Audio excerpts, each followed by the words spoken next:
बिस्मिल्लाहिर्रहमानिर्रहीम। मैं हूं ताहिर ढिंडसा और आप देख रहे हैं टीडी डिजिटल। हम पिछले माली साल में, जो कि अभी फाइनेंशियल ईयर का अख्ताम हुआ है 1 महीने से 30 जून को, उसमें एक विन विन और होपफुल सिचुएशन को डिस्कस करते रहे as far as regarding the numbers, और ये भी कहते रहे कि विदाउट नंबर्स हम इकॉनमी को डिस्कस नहीं कर सकते। ये बात शुरू की 3 क्वार्टर्स तक तो बड़ी अच्छी रही, लेकिन अब चौथे क्वार्टर्स के नंबर जो शामिल हो के जब आए हैं तो एटलीस्ट करंट अकाउंट डेफिसिट जो है वो कोई तकरीबन $2.25 बिलियन का फिर जो है इट इज़ देयर और इट इज़ फेसिंग। और क्या ये कोविड से रिकवरी, पोस्ट रिकवरी पीरियड से है, इसकी क्या कॉनोटेशन है? और एक क्वेश्चन और भी है कि हम ये समझते थे कि हमने अपना हाउस जो है we have put it into order as far as the macro economic framework is concern, या कम से कम फिजिकल डेफिसिट और करंट अकाउंट डेफिसिट का जहाँ तक ताल्लुक़ है। लेकिन अब क्वेश्चन ये भी आना शुरू है कि क्या still we need external assistance in the form of a stabiliser like an IMF और अ प्रोग्राम विद देम। तो इन सब चीज़ों पे आज बात करते हैं। मैं इसलिए ये इंट्रो दे रहा हूँ कि एयर में ये चीज़ है कि पाकिस्तान शायद एक नया प्रोग्राम नेगोशिएट करना चाह रहा है, या एक थिंकिंग है कि हमें प्रोग्राम की उस तरह शायद ज़रूरत रही है या नहीं रही पाकिस्तान को। Doctor Abid, very warm welcome. Doctor Abid ने मास्क पहना हुआ है। आज हमने ये डिसाइड किया कि हम दोनों में से कम कोई एक बंदा ज़रूर मास्क पहन के रखे। तो मैंने ये फ़ील किया कि अगर बाकियों ने मास्क पहना हुआ है तो मैं शायद सेफ़ हूँ। तो ये बताइए कि व्हाट डू यू थिंक, मैंने जो आपसे ये भी बात की है कि हमें ज़रूरत है, क्योंकि फिगर्स फिर बड़ी चेंजिंग आ रही हैं। देखिए ताहिर, अगर हम इस वक्त 30 जून को जो माली साल पूरा हुआ है, अगर उसमें मैक्रो इकनॉमिक इंडिकेटर्स को देखें, चीज़ें इतनी मायूस कुन भी नहीं हैं, लेकिन शायद चीज़ें उतनी रोज़ी भी नहीं हैं जितनी कि हमें पहले 3 क्वार्टर्स में नज़र आती थी। यानी एक चीज़ तो आपके सामने है कि ग्रोथ जो है वो हुई है 3.94% जो ग्रोथ थी, वो नंबर ठीक है, बिल्कुल दुरुस्त है। चीज़ें काफ़ी तेज़ी के साथ इकॉनमी वी शेप रिकवरी जो है वो देखने में आई। दूसरी चीज़ जो आपको देखने में मिलती है कि पहली दफ़ा पाकिस्तान की एक्सपोर्ट्स ने एक रिकॉर्ड $25 बिलियन का हदफ जो है बेंचमार्क क्रॉस वो बेंचमार्क क्रॉस किया। इसी तरह से टेक्सटाइल जो है, टेक्सटाइल में आपने रिकॉर्ड एक्सपोर्ट्स जो हैं बिजनेस किया, वो बिज़नेस किया। रेमिटेंसेस जो हैं वो रिकॉर्ड रेमिटेंसेस रहीं, $30 बिलियन से कुछ ही कम है, 29.3 बिलियन के लगभग, लेकिन ये एक बहुत हौसला अफजा नंबर जो है वो मिला है सामने आया। इस वक्त अगर हम ट्रेड डेफिसिट को देखें तो वो ट्रेड डेफिसिट जो है वो आपका रेमिटेंसेस से पूरा होता हुआ नज़र आ रहा है। $30 बिलियन का ही आपका ट्रेड डेफिसिट है, $30 बिलियन के करीब आपकी रेमिटेंसेस आ गई, तो कम से कम आपकी जो सेकेंडरी इनकम है वो यहाँ पे मौजूद है। लेकिन करंट अकाउंट डेफिसिट जो है था, करंट अकाउंट डेफिसिट को अगर आप देखें तो आखिरी 2 महीनों में करंट अकाउंट डेफिसिट में इजाफा हुआ और उसके वजह से $1.85 बिलियन पे वो क्लोज़ होता आपको नज़र आया। अगर हम थोड़ा सा उसको तफसील में जाने की कोशिश करते हैं तो 2-3 चीज़ों की वजह से करंट अकाउंट डेफिसिट जो है वो रुका हुआ था। एक तो इंपोर्ट्स जो है उसमें कमी, पेट्रोलियम ऑयल, पेट्रोलियम का जो बिल था वो प्राइसेस कम थी। यानी पहले 10 महीने का अगर आप एवरेज देखें तो आपको पेट्रोलियम इंपोर्ट्स जो हैं वो तकरीबन $54-55 बिलियन पर बैरल पे मिल रही हैं। आखिरी 2 महीनों को देखें तो $70 पर बैरल क्रॉस कर चुकी हैं। तो जाहिर है कि वो एकदम वहाँ पे $25 का डिफरेंस वहाँ पे उसमें हिट हुआ। सेकंड अगर हम देखते हैं तो फूड इंपोर्ट जो है वो इंटरेस्टिंगली पाकिस्तान के लिए पेट्रोलियम के बाद सबसे ज़्यादा पिंच उसमें आया है फूड इंपोर्ट्स में। तो अगर हम टोटल फूड इंपोर्ट्स को देखें तो कुछ $7.2 बिलियन के करीब हमारी फूड इंपोर्ट है। क्या हमने इंपोर्ट की इसमें? ऑयल देखिए, आप पिछले साल को देखें तो एडिबल ऑयल के अलावा वीट आपने इंपोर्ट की है, शुगर आपने इंपोर्ट की है, तो ये सारी चीज़ें जो प्लस फूड आइटम्स बाकी भी, तो पल्सेस, तो $7.2 बिलियन जो है वो आपकी फूड इंपोर्ट है। तो हमारे अगर इंपोर्ट एक्सपोर्ट का गैप देखते हैं फूड में तो वो गैप बढ़ता चला जा रहा है अगर आप अपने एक्सपोर्ट को देखें वर्सेस आपकी फूड इंपोर्ट्स। तो ये था वो। और आल्दो के इस वक्त हमारे पास तकरीबन अगर हम अपने फॉरेन एक्सचेंज रिजर्व्स को देखते हैं तो एक हेल्दी रिजर्व्स पे हम बैठे हुए हैं। लेकिन ऑन द अदर हैंड जो इस माली साल में जो चीज़ें नहीं होने की तो रेमिटेंसेस मेरा ख्याल है सैचुरेशन पे पहुंच गई हैं। शायद कम हो सकता है, डिक्लाइन हो जाए। अगर डिक्लाइन नहीं भी होंगी तो वो फ्लैट रहेंगी, क्योंकि ये वो रेमिटेंसेस हैं जो कि इनफॉर्मली आती थी, फॉर्मल सोर्सेज से आना शुरू हो गई। ट्रैवल रिस्ट्रिक्शन की वजह से बहुत सी रेमिटेंसेस जो थी वो थ्रू प्रॉपर चैनल आ रही थी।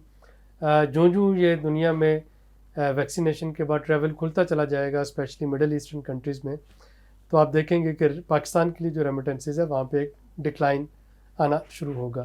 तो मेरा नहीं ख्याल कि ये $30 बिलियन से बहुत ऊपर हम जा सकें इस माली साल में, जो रवा माली साल है उसमें रेमिटेंसेस को। सिमिलरली अगर आप इंपोर्ट्स को देखते हैं तो इंपोर्ट्स में भी अब इजाफा होता चला जाएगा। पाकिस्तान की जो पीक इंपोर्ट्स थी वो 2018 में थी $56 बिलियन की। इस साल अभी तक वो $53 बिलियन पे पहुंची हैं, यानी वो पीक की गुंजाइश अभी भी मौजूद है $3 बिलियन की। लेकिन वो कंपेरेबल है, मतलब मैं सिर्फ ये बता रहा हूँ कि आपकी इकोनॉमी में इतनी जान है। उस वक्त अगर आप 2018 को देखते हैं तो उस वक्त पेट्रोलियम प्राइसेस आज की पेट्रोलियम प्राइसेस नहीं थी, $64 बिलियन के करीब एवरेज वो चल रहा था। अब हम देख रहे हैं $64 अ बैरल। हाँ, बैरल। इस वक्त अगर हम देखते हैं तो शायद ये प्राइसेस जो है $70 पर मैं बैरल कह से रहा हूँ ऊपर कि जो रहेंगी। इम्पोर्ट्स हैं उस वक्त तो मुझे याद है कि सबसे बड़ी जो है वो कंज्यूमर आइटम्स और नहीं, मशीनरी थी उस वक्त, मशीनरी भी उस थी वक्त और मशीनरी जो कारें थी शारें और ये भी बड़ी। तो अभी आपकी देखें ना तो आपके कारों के मेक्स जो हैं वो बढ़ गए हैं, तो ज़ाहिर है कारें आपकी ज़्यादा इंपोर्ट होंगी, हाँ वो कम्प्लीटली नॉकडाउन आ रही हैं या वो कम्प्लीटली बिल्ट यूनिट आ रहे हैं। लेकिन कारों पहले सिर्फ 3-4 ब्रांड्स होते थे, अब देखिए कि आपकी कितनी कारों की मार्केट है। तो कारें तो अपनी जगह पर मौजूद है, लेकिन इंपोर्ट जो है, इंपोर्ट में बढ़ने की गुंजाइश जो है मौजूद है।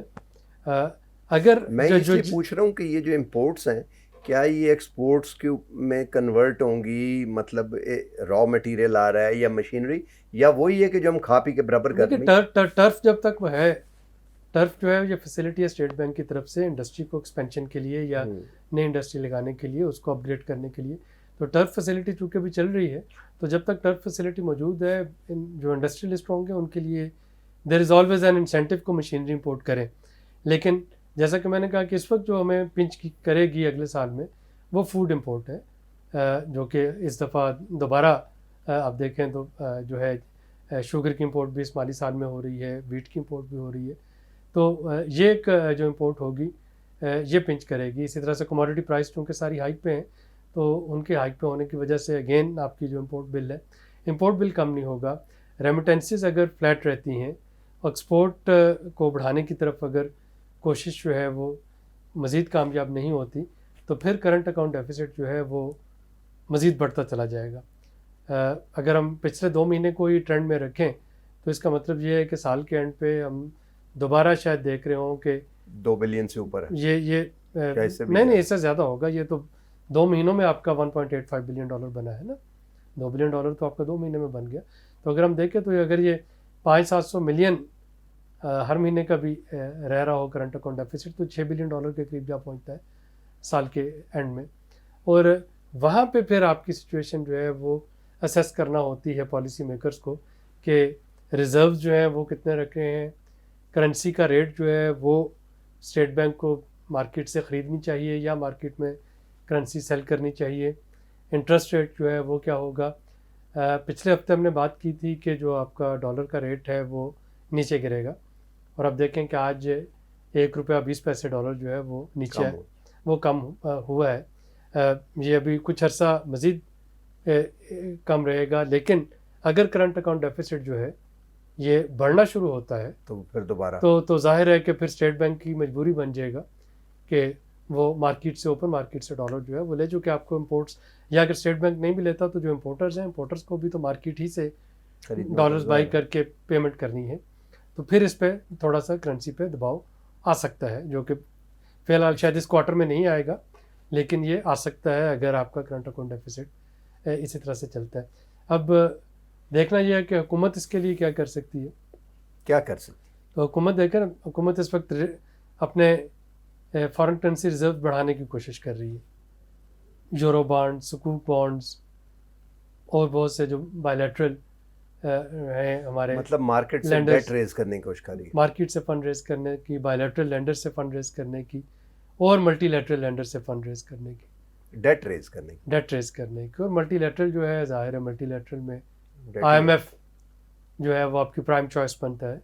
ही IMF, और हाँ, कौन सा रह गया? हाँ, क्योंकि वर्ल्ड बैंक का तो पोर्टफोलियो इतना सा भी नहीं है, ADB के IMF ही है मल्टीलेटरल में। तो ये है जो एज जिस तरह हमें पता है एक ज़माने में होता था वर्ल्ड बैंक वगैरह का 6-7-8 बिलियन का, अब तो वो तो ऐसी, इस तो वक्त ये सिचुएशन है इस हाँ, वाले तो साल। इसका मतलब है कि आप बॉटम लाइन विदाउट सेइंग आप ये कह रहे हैं कि IMF की ज़रूरत रहेगी। IMF की ज़रूरत तो बिल्कुल रहेगी। IMF के बगैर IMF से निकलना जो है वो मेरा ख्याल एक पॉलिसी सुसाइड होगा। Policy suicide.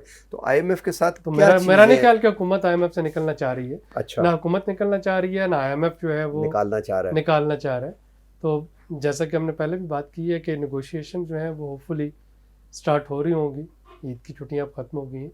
मतलब IMF आप ये कह रहे हैं कि मॉनेटरी टाइटनिंग भी नहीं करना चाह रही, हमारी लिक्विडिटी के ऊपर भी वो इतना, इसका मतलब है कि वो और क्या करेंगे? देखिए और अभी तो देखना ये है कि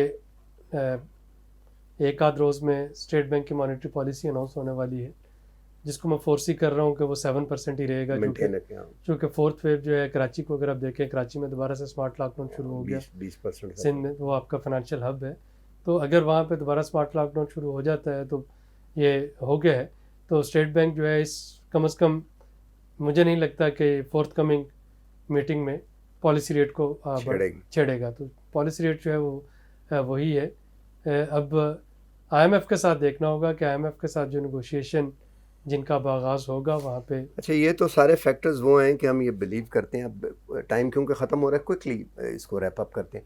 ये तो वो है कि अगर हम बिलीव करें कि कुछ फिक्स चीज़ें हैं जिसके ऊपर ये चल रहा है, हम क्या कर सकते हैं? फॉर एग्जांपल जब आप बात कर रहे थे तो मैं सोच रहा था कि एग्रीकल्चर में अगर कमोडिटी है तो हम एग्रीकल्चर से एक्सपोर्ट भी तो हमें करना चाहिए ना कुछ, ताकि हमारी जो कमोडिटी है उसकी प्राइसेस हों, और वो इवन एग्रीकल्चर की जो इम्पोर्ट हैं उनको सारी फंडिंग एग्रीकल्चर की एक्सपोर्ट से मुयसर हो, और इंडस्ट्री के लिए जो मशीनरी मंगा रहे हैं एक्सपोर्ट्स को, तो जो इंटरनल पॉलिसी के लिए उसके लिए क्या कर रहे हैं? देखिए एग्रीकल्चर पे जो एक चीज़ शायद थोड़ी सी पे ऑफ होती नज़र आएगी वो है इंपोर्ट सब्स्टिट्यूशन पॉलिसीज़। वो चीज़ें जो कि आपको एग्रीकल्चर में इंपोर्ट करना पड़ी हैं, अगर आप एक्सपोर्ट नहीं भी कर पा रहे तो वो चीज़ें जो कि आपको इस वक्त इंपोर्ट करना पड़ रही हैं, कम से कम उनकी इंपोर्ट को तो रोका जा सकता है थ्रू सपोर्टिंग एग्रीकल्चर। और हुकूमत काफ़ी सारा उस पर जो है एक आध साल तो लगेगा वो तवज्जो दे रही है। अगर थोड़ा सा एग्रीकल्चर इंपोर्ट का बिल जो है वो कम होता हुआ नज़र आ रहा हो तो शायद ये जो करंट अकाउंट डेफिसिट है इस पे एक मीनिंगफुल इम्पैक्ट जो है वो पड़ेगा। दूसरी जो चीज़ देखने वाली है वो ये है कि हमारे जो एक्सपोर्ट्स के बॉटलनेक्स थे, जिनको कि काफ़ी हद तक इस बजट में जो कॉस्ट ऑफ डूइंग बिजनेस है, ईज़ ऑफ डूइंग बिजनेस है, उनको बेहतर बनाने की जो कोशिश की गई है, तो अब देखना ये होगा कि वो एक्सपोर्ट्स में कितना पे ऑफ करते हैं। एक्सपोर्ट्स ऑलरेडी $25 बिलियन पे एक कम से कम वो जो बिलो 25 वाला एक नौसत चल रही थी उसको टूटा, वो ख़त्म, वो जो कर्ज थी कर्ज वो टूटी और अब आप $25 बिलियन से ऊपर आ गए हैं। तो अब देखना ये है कि इस $25 बिलियन से आगे कितना जाया जा सकता है, सस्टेनेबल है, कौन कौन से। और उसमें सबसे इंपॉर्टेंट सेक्टर जो मैं देख रहा हूँ वो IT है। IT में पहली दफ़ा आप $2 बिलियन का मार्जिन जो था थ्रेशोल्ड वो क्रॉस किया है IT की एक्सपोर्ट में। तो वहाँ पे हमें देखना होगा कि IT गुड्स एंड सर्विसेज में वहाँ पे अपना शेयर जो है वो हम मैन पावर में और वहाँ पे इन्वेस्ट कर रहे हैं IT के में कोई पॉलिसी के तौर पे। देखिए उसमें इस वक्त स्टार्टअप्स जो हैं वो तो जाहिर हैं, यंगस्टर्स जो हैं वो उस पर काम भी कर रहे हैं, लेकिन एक आध आपको सेक्टर जो है वो चुनना पड़ेगा हुकूमत को जिसमें फिर सारी बैकिंग उस पर कर दी जाए। IT में कोई भी एक सेक्टर, IT हो सकता है, मैन्युफैक्चरिंग में कोई एक सेक्टर उठा लें, IT को उठा लें, एग्रीकल्चर को उठा लें, सर्विसेज में कोई एक सेक्टर ऐसा हुकूमत को पिक कर लेना चाहिए 2021 में, इस वाले माली साल में। इस पे बाद में इसमें मेरा ख्याल है पूरा प्रोग्राम किया जा सकता है। तो बॉटम लाइन देखने वालों के लिए ये है कि ये जो नंबर्स हैं उनकी रोशनी में ऐसे लगता है कि अभी कंसोलिडेशन की ज़रूरत है और IMF की भी ज़रूरत है, आप यही कह रहे हैं जी। तो पॉलिसी में गवर्नमेंट उनसे क्या निगोशिएट करती है, लेकिन IMF का इसके साथ ही मेरा ख्याल है आज का ये ख़त्म हुआ है। तो बॉटम लाइन यही बनती है आज की कि आईएमएफ का प्रोग्राम जो है वो दोनों तरफ वो भी चाहते हैं कि चले और हम भी चाहते हैं, लेकिन ये उसमें शायद हो सकता है पॉलिसी में कुछ टिंकरिंग करें या उसमें कुछ चेंज करें और उस प्रोग्राम को कम से कम ग्रोथ को देखते हुए टेलर करके बेहतर बनाया जाए। आज तक के लिए इतना ही, मिलते हैं अगले प्रोग्राम में। अल्लाह हाफ़िज़।